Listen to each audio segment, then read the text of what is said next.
بسم الله الرحمن الرحيم. الرحمن علم القرآن خلق الإنسان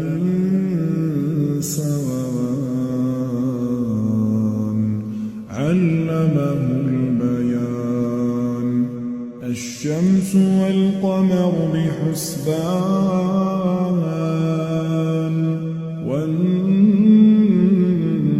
والنجم والشجر يسجدان والسماء رفعها ووضع الميزان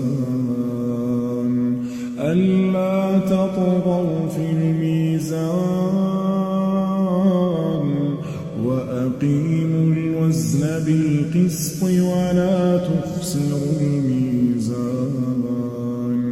والأرض وضعها للأنام فيها فاكهة والنخل ذات الأكمام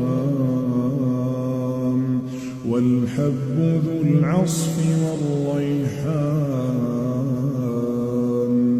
فبأي آلاء